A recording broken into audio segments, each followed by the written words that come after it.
You're listening to an Airwave Media Podcast. And no AI was used to create this episode. Hey everybody, I'm Mick Sullivan. Welcome to The Past and the Curious, episode 120. Today we are talking about pigs and war and pigs and, like War and Peace, but war and pigs. Anyway, look, I didn't get an animal episode out this past month, and I'm probably not going to do one next month either. Summer is a busy time. Boy, oh boy, I've got 2 kids, and we do a lot of things. Plus, I've got some big news that I've got to get prepared for. I'll get back to the animal thing very soon. Probably as soon as September rolls around, we'll be getting closer to the book. However, I need you to know that on October 10th at 11 o'clock, New York City, I am going to be at the Lincoln Center in New York City for free. October 10th, Lincoln Center, New York City, Mick Sullivan, The Past and the Curious. Free! Y'all, what? How did that happen? Anyway, I'll tell you more about it at the end. I gotta start this show. War and Pigs!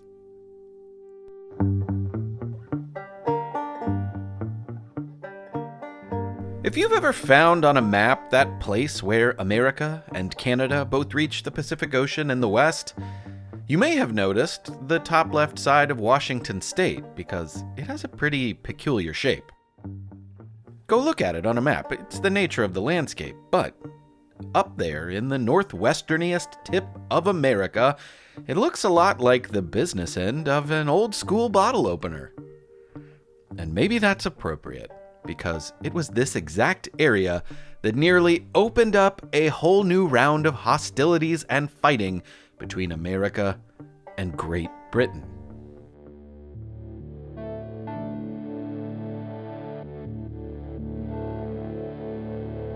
First, there was the American Revolution, and then there was the less famous, but still important, I promise, War of 1812. Well, who's ready for part 3? Here comes the Pig War.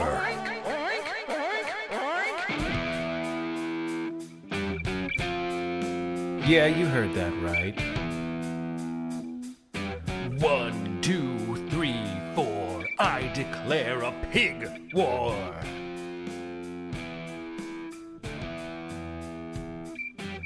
The Pig War, coming to an island near you.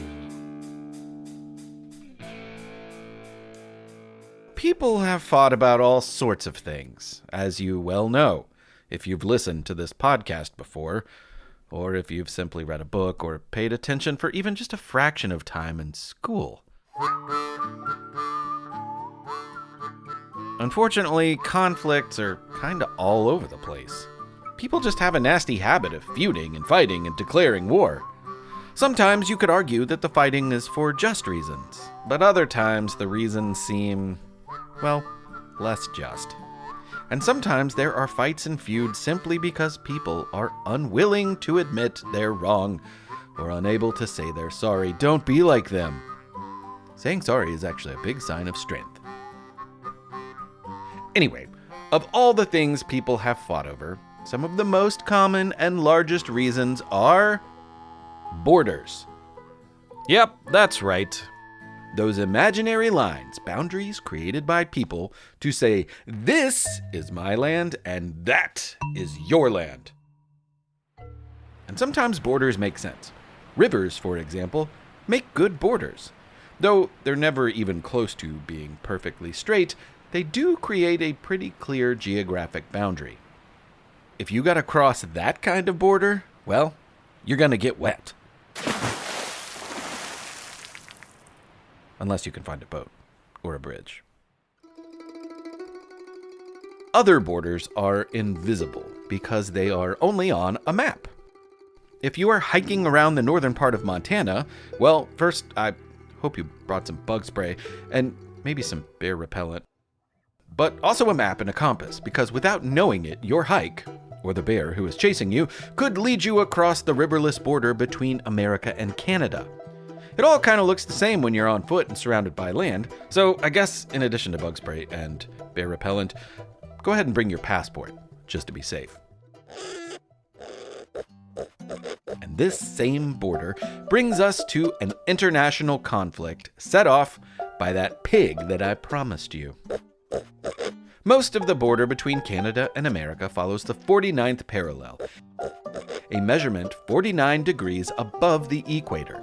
It's a pretty straight line that America and England agreed upon as the border between Canada.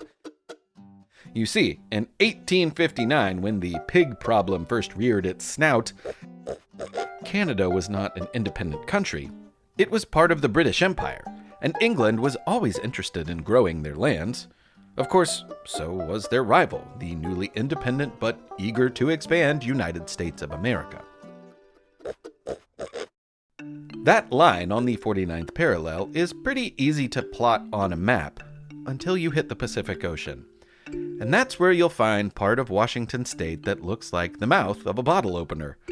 There's a handful of islands there too, and here the border is not so clear. Even the agreements of the time were not very detailed, so everything was kind of open to interpretation. And of course, everyone interpreted that it was theirs. Certainly, before the Americans and the British and everyone else, indigenous people lived on this land, so it surely and rightfully felt like their land to them, even the islands off of the can opener coast, which were well used for centuries by the Salish people. Anyway, the pork-related conflict all started on one of these islands, San Juan Island, between Bellingham, Washington, and Victoria, Canada. Hudson's Bay Company wanted the island. The British company was famous for exporting beaver pelts, but by the 1850s they had expanded to salmon, and the island was a great place to preserve salmon caught in the surrounding waters. They also started farms there, thousands of sheep, and a whole bunch of pigs. In their minds, all of this felt like a pretty clear statement of, "This land is our land." But since it was open to interpretation, plenty of Americans settled it too. The British considered them squatters, but mostly looked the other way. One of those squatters was an American fellow named Lyman Cutler. Lyman had left Kentucky to seek a fortune in the gold rush, but when he came up empty-handed, he took his sad, goldless pockets to San Juan Island and figured he'd make a go of it there. America would probably appreciate him staking a claim on the contested land, he figured. Was he right? He was worse than right. He was wrong. As it turned out, the American government probably would have rather had a less hot-tempered guy planting potatoes on a disputed island. You see, one day in 1859, there was a pig in his potato patch. Lyman had seen that pig before. In fact, that pig had eaten his potatoes before. And for the would-be gold prospector with very few prospects, potatoes were about all he had to his name. He was upset and angry, and since it had happened once before, he figured it was bound to happen again, so he decided to put a stop to it. He got his rifle, and he shot the pig. Now, the pig was just doing pig things. You can't really blame it for digging up a potato. I mean, if I was hungry, I'd probably do the same thing. Yeah, I might take the time to cook it, spice it up a little bit, but a tater is a tater to a hungry pig. You get what I'm saying. Now, of course, the man who ran the farm for the Hudson's Bay Company did not see it this way. He was most unhappy about this turn of events. "You can't shoot someone else's pig," he cried, "especially when that pig belongs to one of the most powerful colonial companies in the world." On the other side of the argument, Lyman was upset that Mr. Farmer Man let the pigs graze off of farmland and instead in his potato patch. But he wasn't an unreasonable man. Lyman offered the British farmer $10 in compensation for the pig casualty, which was a fair price in 1859 money. "No deal," the man said, and he demanded $100 from Lyman. Now, this was less of a fair price in 1859 money, and honestly, probably more cash than Lyman Cutler had on hand. So he refused. "Get off my land," he said. "It's not your land," replied the farmer. "It's Great Britain's." 1, 2, 3, 4, I declare a pig war. And so began the pig war over a potato. Now, you should know that luckily the pig war never spilled over into a bloody affair. A small group of American soldiers made their way to the island and protected the American settlers and their potatoes. Then, a British warship was sent to the island to make a point. Big sails and cannons with an opposing flag tend to do that sort of thing. So then, to up the stakes and answer this warship, America sent 400 more troops. Yes, that's weeks of arduous travel, months of rations, and military pay for every single one of them, all thanks to a hungry pig. Unable to leave it alone yet, though, a whole fleet of British warships soon made their way to San Juan Island. American cannons on land and British cannons on ships were pointed at one another, and everyone held their breath and waited for the fighting to start. Who knows? The whole border between Canada and America could be redone based on what was about to happen. One thing that probably kept this from being a third violent international conflict between America and Britain was that the west coast of America was really far away from Washington, D.C., and even further away from England. In 1859, the continent was still 2 years away from a telegraph cable that would stretch sea to sea, so getting messages and information to decision makers took a long time, weeks at the least. Everyone back on San Juan Island just kind of twiddled their thumbs while they waited. Plus, the fact that a war was looming because of a pig was probably confusing to them, and they needed some clarification, which added to the stalling of time. While they waited, luckily the officers in charge of both armies kept their wits. And without a doubt, they stopped and asked themselves, and one another, if two great nations should really be going to war over this matter.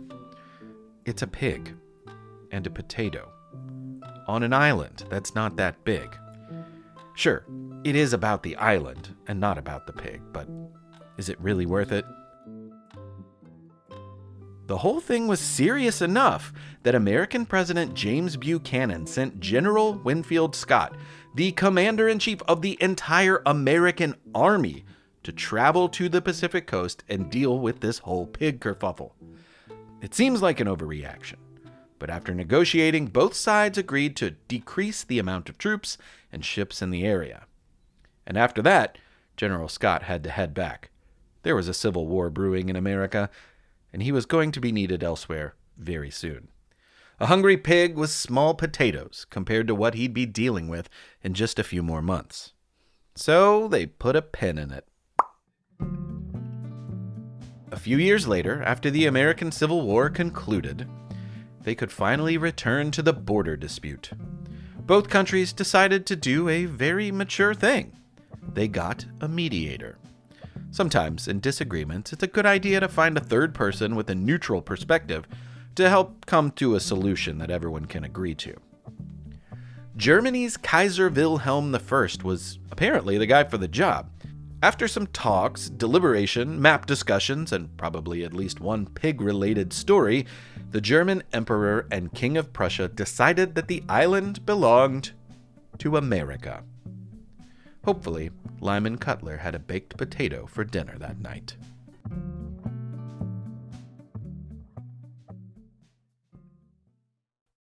In the next segment, I have a kid tell me something awesome from history that they are fascinated with, they are interested in, or might be connected to their community, but they only have 30 seconds to do it, which is why we call it You Have 30 Seconds. And today, it's Goldie, who is 9 and in Toronto. Goldie, take it away. You have 30 seconds. Viola Desmond was a brave Black Canadian who stood up against racism.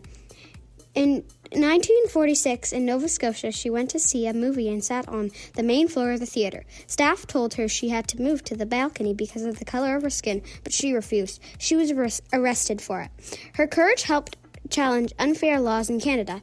Today, Viola Desmond is remembered as a hero who stood up for equality and justice for everyone. Nice job, Goldie, and an important story, too. I love it. Thank you for sharing. Thank you for putting that work into it and sending it my way.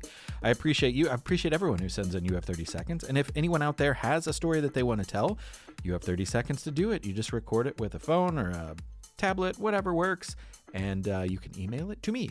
hello@thepastandthecurious.com. You have 30 seconds. It's quiz time. It's quiz time. It's quiz time. Time.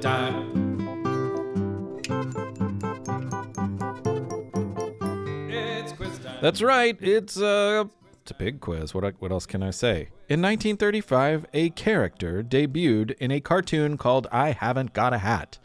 Who was that character? That character was Porky the Pig, who was the first cartoon character created for Looney Tunes to become a breakout star. This makes him the oldest Looney Tunes character who has continually appeared in the show. Others may have come before, but they disappeared over the years, and everyone else that you know came after. Okay, question number 2. Frank Oz is a puppeteer famous for his work with the Muppets and Sesame Street. For 2 decades, he was the force behind Miss Piggy. But he also worked in non-Muppet-related movies. What famous little green creature, who is not a Muppet, did Frank also bring to life? Star Wars fans, this is for you. Frank Oz is also the force behind Yoda. Frank has brought to life many others, including Grover and Cookie Monster and Fozzie Bear, and even Animal. They're even more than that. Question number 3, your third and final question of Pig Quiz. In 2026, the Guinness Book of World Records welcomed a pig named Norbert to the World Record Club because he set a record as the fastest pig moving on what 4-wheeled device or vehicle?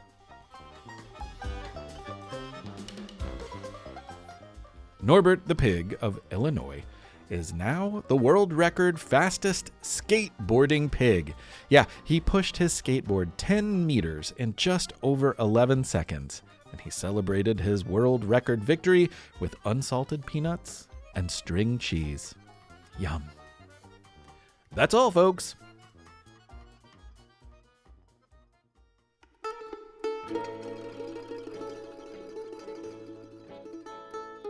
Now, old Kaiser Wilhelm, who helped settle England and America's little pig problem, had border problems and maybe at least one little pig problem of his own.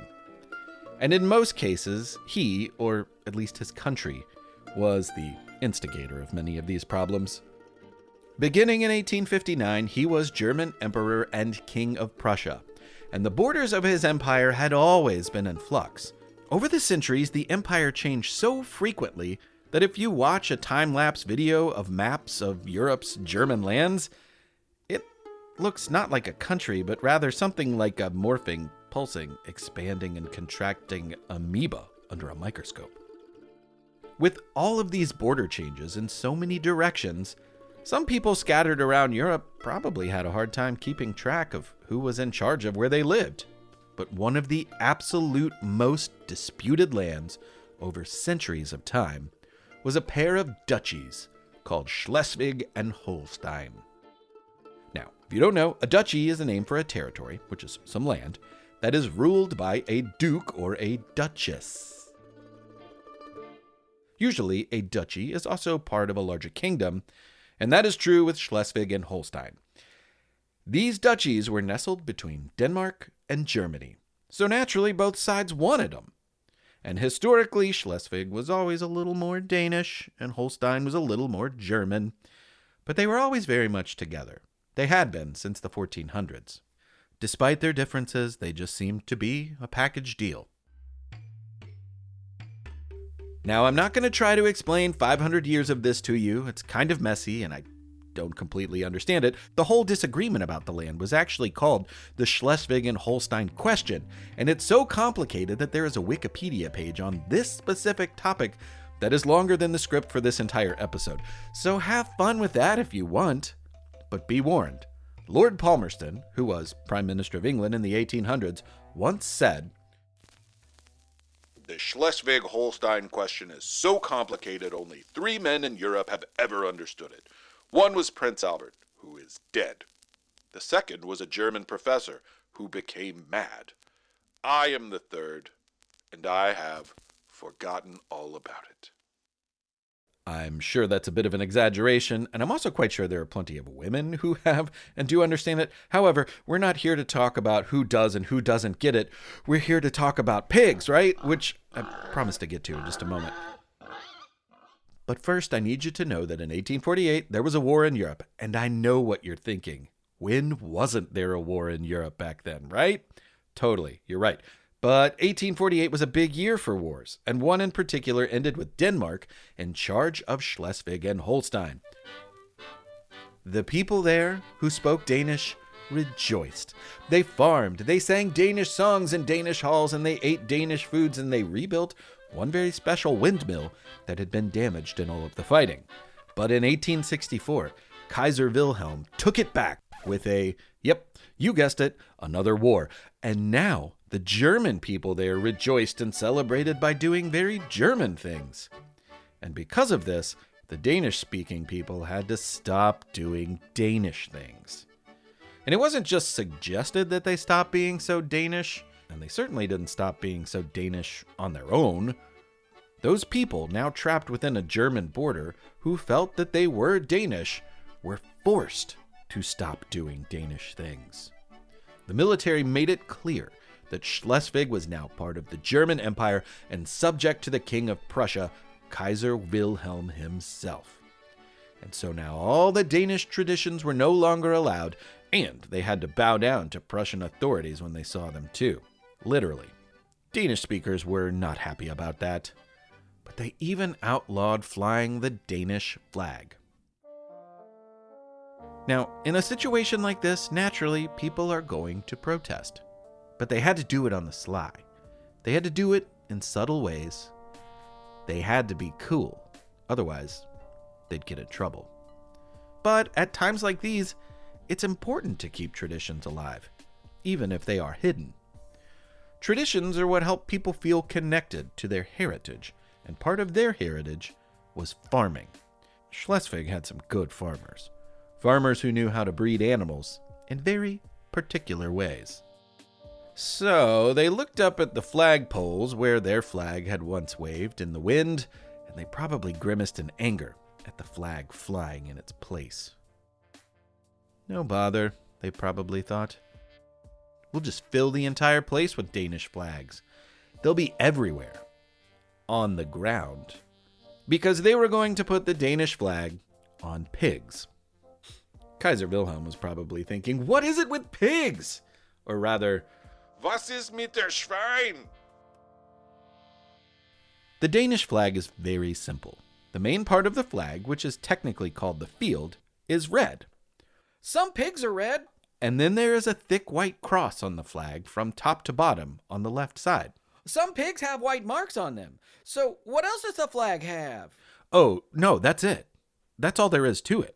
Oh, I can make a pig look like that. I knew you could. Yes, before long on Danish farms all over Schleswig, it was common to find herds of pigs bred with naturally red hair and a thick band of white fur running around the front of their torso. And their thick, boxy bodies all clearly resembled the now illegal Danish flag.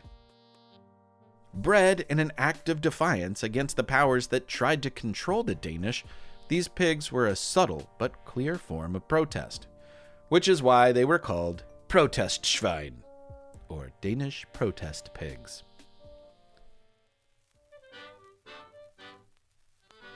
And here's another thing. Sometimes when you can't keep your traditions alive, you make new ones to keep your identity alive. While red and white pigs were running around the fields and pathways of Schleswig, the Prussian army closed all of the Danish community houses, which was where everyone would gather for drinks and songs and other Danish fun. So they found a new reason and a new way to gather. Cake! Who can fault them for that? Danish residents developed a new type of cake. Small, fruit-covered, and delicious. And importantly, they were made from flour, ground by the one particular windmill they loved, one which had once been burned down by the Prussian army, and now it was a symbol of their identity and their resistance. These small cakes, called kaffeeboard cakes or coffee table cakes, were a new tradition and a new way to continue being Danish together, Despite the oppressive Prussians. Try saying that 5 times fast. Oppressive Prussians, oppressive Prussians, oppressive Prussians, oppressive Prussians, oppressive Prussians, oppressive Prussians. Okay, That was actually 6. those coffee table cakes are still a tradition today. But we can't say the same thing about the pigs, exactly. In 1954, these red and white pigs were officially recognized as a breed, called the Husum Red Pied. But in 1968, some piglets born were believed to be the last of the breed in existence. However, in the 1980s, several were found on a farm, so they weren't extinct, but there's not many. Today, there are only believed to be about 60 of them in the world.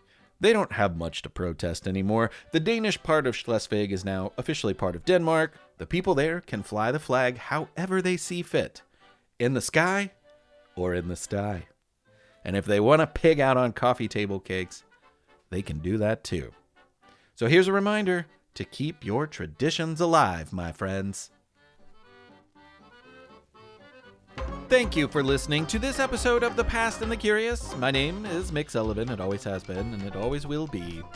I have some Patreon people to thank before I fill you in some more on details. First, I have to thank Marianne Tilley. Marianne in Iowa? That's awesome. I'm so glad that you are out there. Thank you for supporting the show. I'm glad that you listen. And I hope that you enjoyed this pig episode. But there's also Chris Jones right here in Louisville, Kentucky. Hello, Chris. If I need to thank someone else in your place, then please let me know, and I will gladly do that. And perhaps I'll bump into you around town. But I also have a very important birthday that I need to shout out. Henry. Yeah, that's right. I'm talking to you, Henry. Henry Kloster of Missouri. I was just in Missouri not too long ago. Henry Kloster, you are turning 11.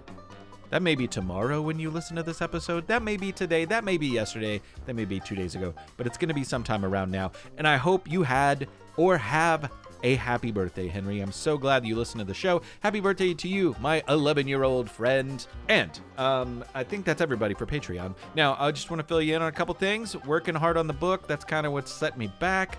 Suki and I, the artists that I am friends with and work with, we're working on it, I promise. It just takes a lot of time. So hopefully in the fall, we'll be kickstarting that, baby. And I'll be back on schedule with some animal episodes in September for sure. But I got to focus on this New York show, y'all. So if you live in the New York area or you want to come visit the New York area the weekend of October 10th, again, I'm going to be at the Lincoln Center, which is not far from Central Park. It's a very cool place. I will be in they have an atrium where they do free family programming on some Saturdays. So I'll be part of the Saturday program. It'll be me. It's going to be like a 45-minute or hour-long show, however long it winds up being. But I will be on stage. It will be a multimedia performance. I'm going to sing. I'm going to tell stories. We're going to do a lot of audience interaction. I really can't wait to share it with you. It's going to be all about firsts because it's in the middle of the Lincoln Center's Festival of Firsts. And if you listen to the show, we cover a lot of firsts, and we have. And so I'm going to bring some of that out. And I can't wait to share the day with everyone. It's free. So I'll be on at 11 o'clock. Check the details on their website. It will go live on their website on August 5th. So later on this week, you will see it. And that's the point that I'll believe it's real. Oh boy. Anyway, I'm Mick Sullivan. This is The Past and the Curious. Thank you very much. Hope to talk to you soon.